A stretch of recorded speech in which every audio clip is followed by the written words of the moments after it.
warahmatullahi wabarakatuh. Selamat datang di podcast kita, yaitu podcast Man 1 Indramayu.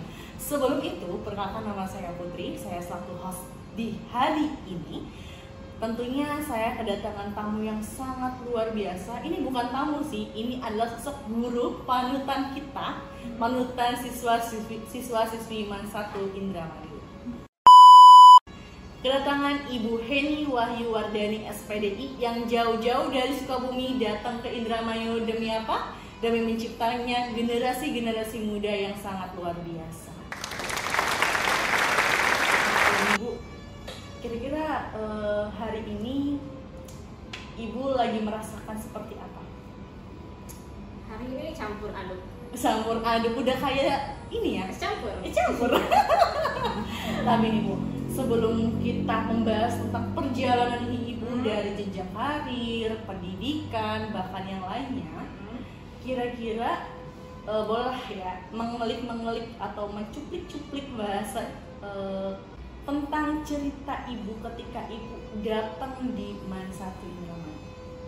Dulu. Iya dong, masa sekarang? Oke. Sebenarnya perjalanannya 5 tahun yang lalu ya. Dulu masih honorer di sebuah madrasah ibtidaiyah swasta, namanya Madrasah Ibtidaiyah Tengah Laut. Itu ada di wilayah terpencil di sebuah kecamatan di wilayah Kabupaten Sukabumi, dekat dengan kota Pelabuhan Ratu, Sukabumi. Waktu itu saya sudah hampir lama juga, cukup lama sebagai guru, tepatnya guru kelas ya. Dan itu saat itu saya sudah statusnya sudah sertifikasi, juga invasing sudah. Jadi waktu itu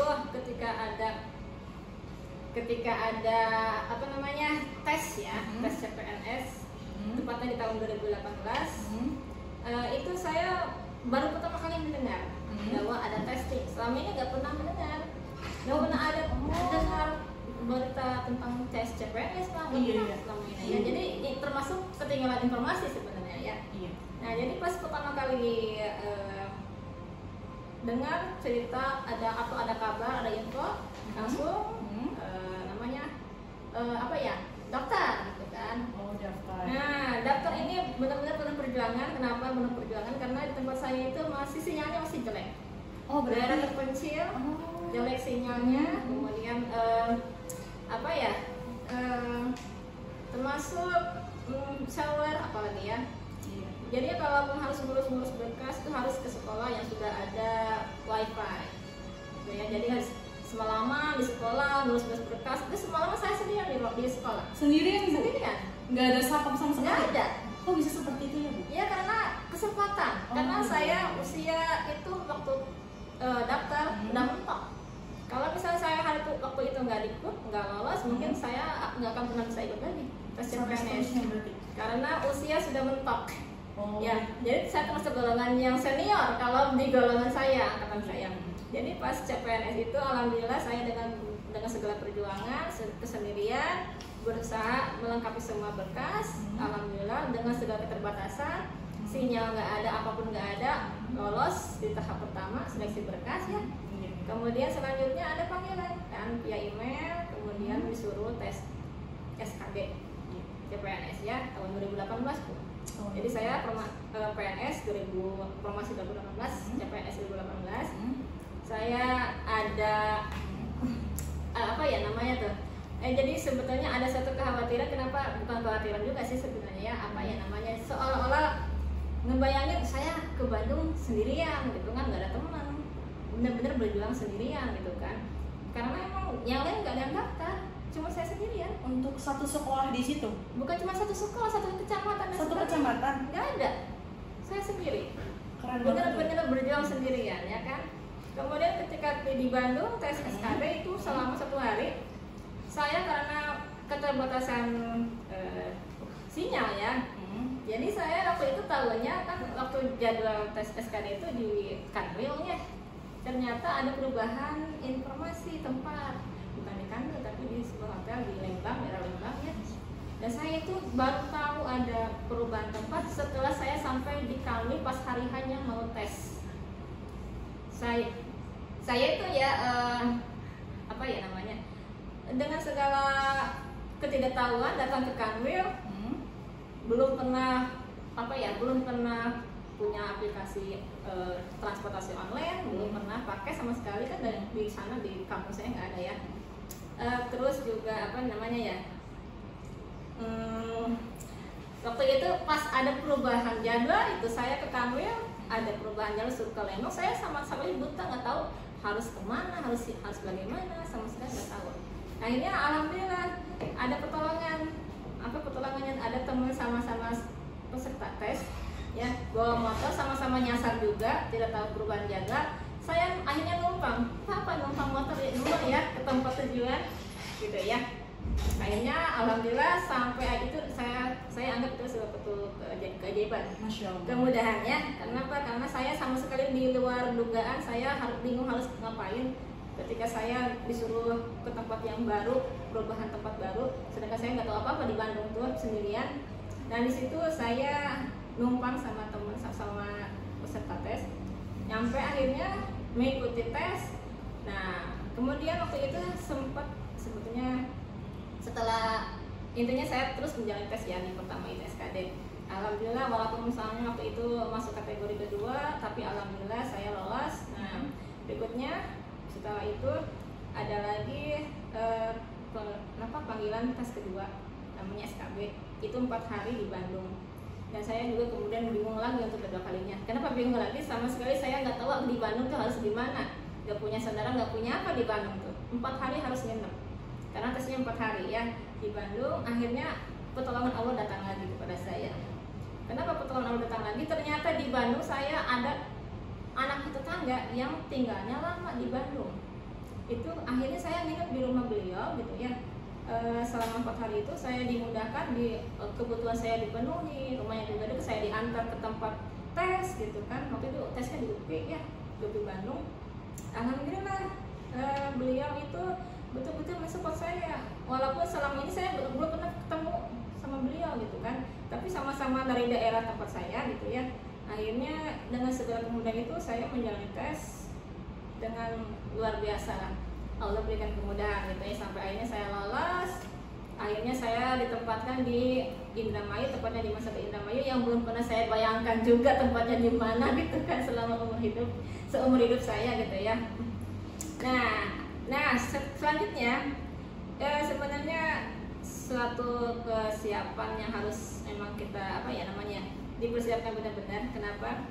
Karena penempatan PNS ini, CPNS harus siap ditempatkan di mana saja ya, termasuk di Indramayu sekalipun harus siap. Walaupun waktu itu juga saya bingung. Kenapa bingung? Karena saya harus meninggalkan suami, meninggalkan anak gitu kan. Anak saya masih kecil-kecil, saya terpaksa harus meninggalkan mereka semua gitu kan. Akhirnya bismillah, dengan itu juga dengan dengan izin suami, kemudian juga suami yang menyuruh, emang dari awal juga suami yang menyuruh saya untuk ikut tes, karena katanya kesempatan, kapan lagi kalau besok gak ikut gak mungkin bisa lagi karena usia saya sudah mentok ya.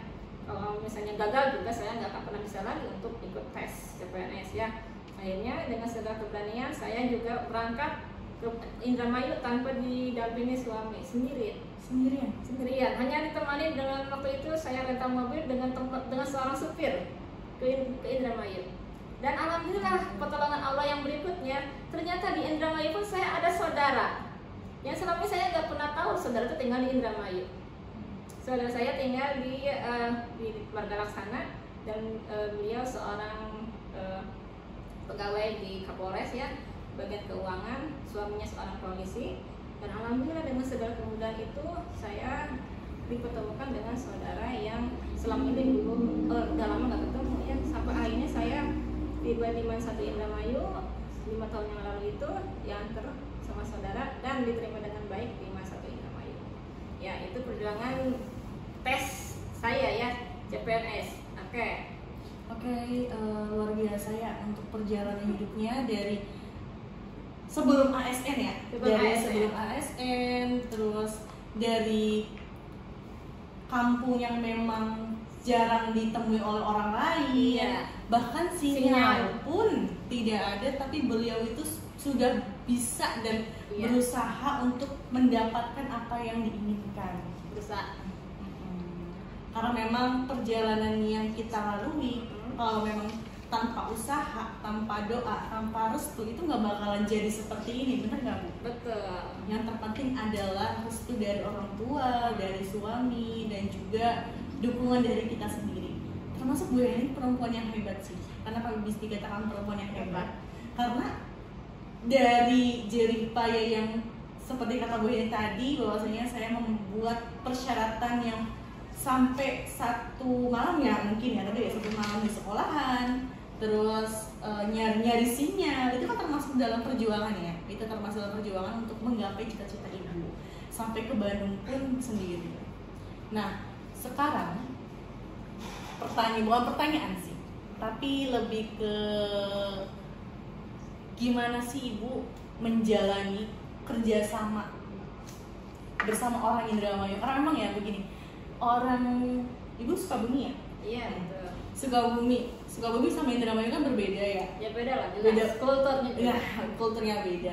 Gimana nih kerjasama ibu dengan orang-orang seperti kita di Indramayu? Apakah ya nggak apa-apa minus plusnya, silakan. Iya, sebetulnya sih dimanapun kita berpijak di sekitar kita langit dijunjung ya. Dimanapun kita ada, di tempat dimanapun kita harus siap, ya. Siap dalam hal arti apa? Menerima segala kondisi, ya. Kalau kita mudah beradaptasi dengan cepat, maka insya Allah segala sesuatunya itu tidak ada yang susah sebenarnya. Walaupun kultur yang berbeda, saya dari Sukabumi, kata orang bahasanya halus, gitu kan. Tiba di Indramayu dengan bahasa yang kata saya wah, gitu, agak kaget sedikit, gitu kan. Karena dengan intonasi yang sedikit kencang, keras, gitu ya.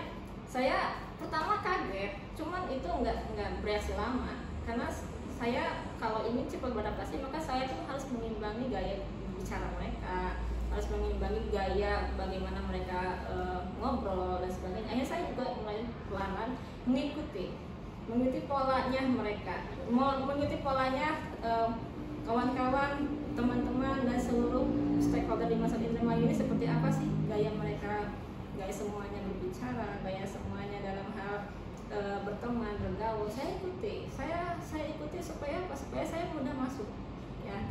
Dengan begitu kunci utama sih sebenarnya ketika kita misalnya menerima gesekan sedikit saja, maka jangan pernah dimasukin ke dalam hati. Karena kalau misalnya kalau orang Sunda biasanya orang Sunda bilang pundungan ya. Iya benar. Kalau kita pundungan udah nggak bisa jadi, nggak akan bertahan ya. Maka saya nggak boleh begitu, supaya bisa bertahan ya harus siap dengan segala kondisi mental. Saya harus siap, saya harus bisa. Karena segala perjuangan itu tidak boleh sia-sia. Saya harus bisa bertahan sampai akhirnya nanti suatu saat bisa mutasi kembali ke tempat asal. Berarti luar biasa sih antara kerjasama yang ibu tawarkan. Jadi kayak perjalanan lah ya. Iya. Karena memang kan dalam kehidupan itu punya prinsip dan juga kultur yang berbeda, tapi ibu bisa menguasai dan juga bisa mengaplikasikan dengan baik. Oke. Nah, kira-kira nih Bu, ibu di sini kan memang jadi udah berapa tahun di sini tadi? 5 tahun ini. 5 tahun itu pas 1 Maret. Ya, 5 tahun ini. Dengan perjalanan ibu di Masyarakat Indramayu dalam waktu 5 tahun sebagai Wakapolres ya, kan? Bukan, staf. Oh, mohon maaf. Staf sebagai staf humas, kira-kira apa sih yang memang ibu lakukan untuk humas di Masyarakat Indramayu agar ada perubahannya, dan perbandingan antara ibu baru kesini dan ibu setelah kesini itu bagaimana? Nggak apa-apa, obrolkan aja. Oke, saya sedikit nyentil dulu ya bagaimana saya bisa jadi staf ya. Oke. Sebenarnya ini perjalanan juga. Kenapa? Supaya jadi inspirasi aja ya. Saya dulu waktu honorer belum pernah, dulu di M itu nggak ada ya bagian-bagian wakabit, siswa, akademik, humas, satgas itu nggak ada. Semua jadi satu, semuanya di bawah komando kepala madrasah ya. Jadi saya tuh dulu waktu di madrasah itu ya di MI ya, saya itu sebagai guru kelas, cuman dulu saya emang sudah disuruh-suruh sama Pak Kepala gitu ya, suruh dulu sebelum jadi ASN kan dulu di MI itu saya walaupun hanya guru kelas ya, guru kelas 6 gitu ya, tapi saya ketika ada pengumuman saya harus menyampaikan, saya juga sering jadi pemimpin upacara gitu kan, saya juga sering, pokoknya ibaratnya kalau disejarkan mungkin saya dulu sebagai humasnya mungkin ya, ternyata apa yang saya lakukan dulu terjadilah di Haji Man 1 Indramayu. Akhirnya saya baru 1 tahun di sini sebagai CPNS, saya tiba-tiba ditetapkan sebagai staf humas. Ya saya kaget sebenarnya ya, saya langsung menerima SK sebagai staf humas. Tapi walaupun saya bingung, tapi saya kan setidaknya harus tanggung jawab ya dengan beban yang tugas yang dibebankan. Akhirnya dengan berusaha semaksimal mungkin, mencoba seprofesional mungkin ya, saya berusaha membackup atau membantu Wakabid Humas yang saat itu adalah bernama Ibu Hajah Waitun ya, MAG. Kemudian kami bekerja sama berdua dengan beliau untuk memajukan Humas Man 1 Indramayu ya. Dulu cakupan kami adalah terutama tentang bagaimana supaya humas ini bisa betul-betul bekerja dengan luar biasa, karena selama ini humas mungkin jalan di tempat aja. Kami membuat gebrakan-gebrakannya, diantaranya juga tentang MOU dan sebagainya, kemudian tentang program-program humas yang selama ini belum ada di Humas 1. Makanya kami berusaha sebaik mungkin. Alhamdulillah akhirnya kemudian karena beban kami cukup berat, tugas kami di humas berat, akhirnya masuklah tambahan staf berikutnya yaitu Ibu Vita ya, Ibu Vita Fitriah SPD. Beliau membantu kami, sama-sama saling membantu kami. Jadi stafnya ada 2, Wakabidnya Ibu Dr. Angga Hajah Aitun ya, dibantu dengan saya dan juga Ibu Vita. Kami bertiga menjadi tim yang solid di humas ya. Akhirnya di tahun 2022 saya mulai belajar menulis berita website. Selain dengan kesibukan humas yang lain juga, saya berusaha untuk mempromosikan Man 1 melalui website ya. Saya belajar menulis di website Man 1 Indramayu. Kemudian tahun berikutnya di tahun 2023 saya mulai menjadi kontributor di Kemenag ya, website Kemenag Indramayu dan juga portal Jabar, portal Kamil Jabar. Nah itu ya, selama 1 tahun itu saya sebagai kontributor penulis berita. Alhamdulillah di akhir tahun 2023, tepatnya pas HAB ya, Hari Amal Bakti Kemenag ke-78, Man 1 Indramayu berhasil meraih penghargaan sebagai satker dengan kontributor terbanyak ya. Alhamdulillah menjadi terbaik 1, dan itu bagi kami di Humas sebagai prestasi yang luar biasa, karena selama ini belum pernah ada.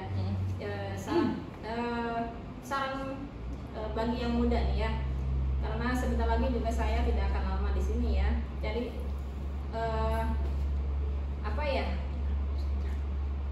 udah tadi dikat aja ya. Ya nanti dikat pesan untuk honorer. Maksudnya biar inspirasi buatnya.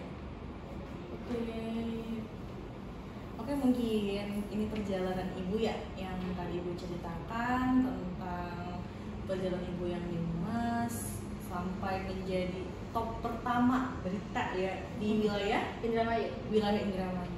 Itu ditempatkan oleh Man 1 Indramayu. Itu keren banget menurutku, karena memang perempuan independen sih.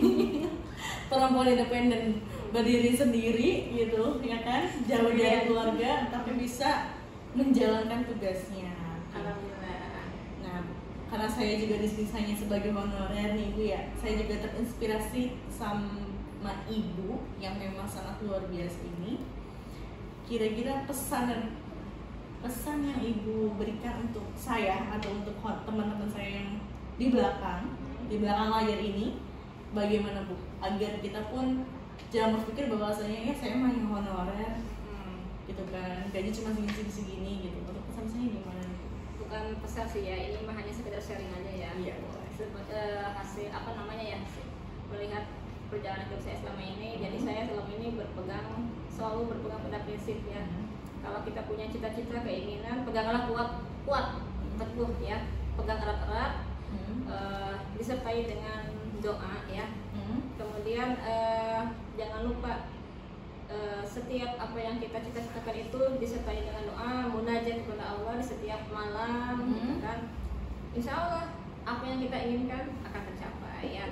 Kemudian yang kedua, mau belajar di sini berarti kita harus siap untuk mengupdate kemampuan kita. Kita baru sampai mana, ada yang baru, ayo kita belajar. Jangan pernah lelah untuk belajar ya. Kemudian pesan yang ketiga berikutnya adalah harus tahan banting. dengan segala setiap kritikan kita harus tahan banting ya, menerima setiap kritikan, kemudian kita coba perbaiki kinerja kita supaya apa? Supaya apa yang kita lakukan semakin lebih baik lagi ke depannya. Itu aja. Dan memang tadi ya yang dikatakan oleh ibu, perjalanan hidup ibu dari ibu yang kesana ke sini. Oke.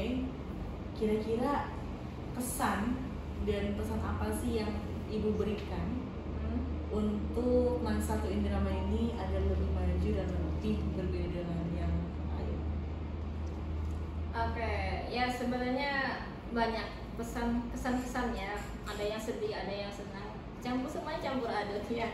Kalau yang sedih-sedihnya ya mungkin ketika ya sebenarnya nggak sedih-sedih amat sih ya. Ibu jangan nangis. Ya sebenarnya nggak sedih sih, cuman lebih kepada apa ya, ketika mungkin melihat madrasah sebesar ini gitu kan. Dulu waktu pertama kali kesini tuh madrasah sebesar ini sayang sekali gitu kan kalau misalnya dibiarkan begitu aja gitu kan. Mau maju bagaimana, sedangkan mungkin dorongannya kurang dari dalam. Saya berusaha untuk tampil, bukan berarti ingin pamer, bukan berarti ingin dipuji, enggak. Justru karena saya orang luar gitulah. Orang luar bukan asli orang Indramayu, tapi saya punya keinginan agar Man Satu ini maju gitu kan. Saya berusaha untuk ambil bagian di dalamnya. Apapun itu akan saya coba, akan saya lakukan untuk bisa menjadikan Man Satu Indramayu lebih baik, bisa berprestasi dikenal orang gitu kan. Apalagi sampai mendapatkan citra baik di masyarakat. Kan selama ini Man Satu Indramayu kurang bagus ya di masyarakat. Alhamdulillah setelah beberapa tahun ke belakang responnya masyarakat sudah bagus. Kemudian berita tentang Man Satu Indramayu juga positif kan. Man Satu Indramayu lebih dikenal, prestasinya banyak kan. Itu semua apa ya? Karena adanya koordinasi. Yang dulunya mungkin koordinasi itu enggak ada. Sekarang koordinasi itu semakin lebih baik lagi karena adanya apa ya? Kemauan antara satu stakeholder dengan yang lainnya gitu ya. Artinya apa? Antara satu dengan yang lainnya mau bekerja sama. Jadi sebenarnya kesan-kesan pertamanya dulu karena mungkin wah gimana ya kalau saya buat ini suatu program kegiatan tapi kalau nggak ada yang dukung gimana. Tapi alhamdulillah apa yang saya pikirkan salah, ternyata selama ini apa yang saya programkan dapat dukungan penuh dari kepala madrasah, dari seluruh stakeholder ya, termasuk tadi dalam pemberitaan ya. Jadi saya harap sih sebenarnya ya, saya berharap karena saya pun juga sebentar lagi mau mutasi ya, dapatkan bukan mutasi sih, program redis ya, redistribusi pada tanggal 1 Maret itu saya sudah di tempat baru ya, di Man 2 Sukabumi. Saya berharap nanti pengganti saya baik itu sebagai guru maupun sebagai staf humas, mohon apa yang sudah ada, yang sudah baik agar lebih ditingkatkan lagi ya. Jangan pernah menyerah. Kalaupun banyak orang menghujat, jangan tumbang. Banyak orang mengkritik, jangan tumbang, tetap berdiri kokoh ya. Pokoknya apapun yang terjadi di sekitar kita, niat kita adalah cuma satu, untuk memajukan Man Satu Indramayu lebih baik lagi itu ya. Jadi tetap semangat, jangan pernah menyerah. Perjalanan itu udah keren, terus Ya. masa jenjang karirnya juga udah bagus banget gitu ya. Kira-kira tujuan kehidupan ibu nih setelah dari sini kemana? Kalau untuk dinas jelas ya, di SK distribusi saya dinas di Man 2 Sukabumi ya. Cuman saya sebenarnya punya keinginan pribadi, mungkin keinginan itu mungkin cita-cita juga ya. Saya sebetulnya dulu tuh pengen punya blog sendiri, cuman karena sekarang kesibukan yang luar biasa tidak mungkin lah punya blog sendiri gitu kan, mengurusnya juga susah lah, butuh waktu ya. Jadi sebetulnya ada kaitan juga perjalanan hidup saya dari awal sampai akhir tuh, ternyata saya belajar menulis berita tuh nanti kaitannya ada kaitannya dengan cita-cita saya ke depan, pemilik blog gitu ya. Sebagai kapanpun misalnya saya sudah nggak punya pekerjaan di kedinasan, mungkin sudah pensiun, saya ingin mengurus itu ya. Kemudian kalau bisa sih apa ya, lebih cenderung terjun ke dunia pendidikan aja. Walaupun misalnya nanti kedepannya lebih apa ya, lebih mendedikasikan diri ke bidang pendidikan. Dimanapun saya berada, saya harus menunjukkan bahwa saya ini adalah seorang pegawai yang profesional, seorang pegawai yang punya keinginan, punya motivasi kuat gitu kan. Supaya apa, dimanapun saya berada, bisa membawa perubahan terhadap madrasah yang saya tempati. Gitu. Keren banget sih sama bisa jadi Biasa aja sih. tapi aku terharu banget nih perjalanan ibu dari awal, dari yang mungkin nggak Iya. tahu jadi Orang tahu. kampung banget. Orang kampung banget tiba-tiba Betul. masuk ke kota, itu kan kayak kaget banget gak sih Bu? Kaget banget. Tapi harus bisa Harus bisa sih karena ingin merubah diri merubah diri. untuk masa depan. Ternyata kan bisa kan ya. Bisa Bersosialisasi walaupun ya butuh perjuangan. karena memang kan namanya juga hidup, kalau kita ke tempat yang lain tuh harus adaptasi lagi gitu Iya. kan ya. Harus itu. Oke, kita bisa lihat dari perjalanannya hidupnya bahwasannya dari kampung ke kampung yang mungkin tadinya nggak tahu jadi tahu, yang tadinya pengalamannya mungkin agak sedikit sekarang udah kemana-mana gitu kan, perjalanan yang sangat luar biasa. Menurutku Bu Heni itu adalah perempuan hebat, perempuan independen Aduh. Kalau berlebihan kayaknya. yang bisa menempatkan diri di tempat yang baru, apalagi kita kota ya, ini termasuk kota gitu kan, dan juga bisa menjalani hidup jauh dari keluarga, orang tua, dan juga suami. Dan untuk kita ke depan, apalagi teman-teman nih yang masih honorer, tetap semangat dan berjuang. Harus berani juga Mencoba hal baru. mencoba hal baru gitu. Harus berani mencoba hal yang baru agar apa yang kita inginkan, apa yang kita punya planning ke depan itu mendapatkan hasil yang maksimal. Dan jangan lupa untuk berdoa juga. Tidak anti kritik tapi tahan banting. Iya. Mungkin itu saja yang bisa kita obrolkan di sore hari ini. Selamat sore hari ini. Sampai jumpa ya. Nggak apa-apa nanti foto. Ya, sampai jumpa lagi. Jangan lupa untuk tetap nonton di podcast kita, yaitu podcast Man1 Indramayu. Bisa follow, subscribe, dan juga follow IG kita juga ya, sama Facebook juga jangan lupa.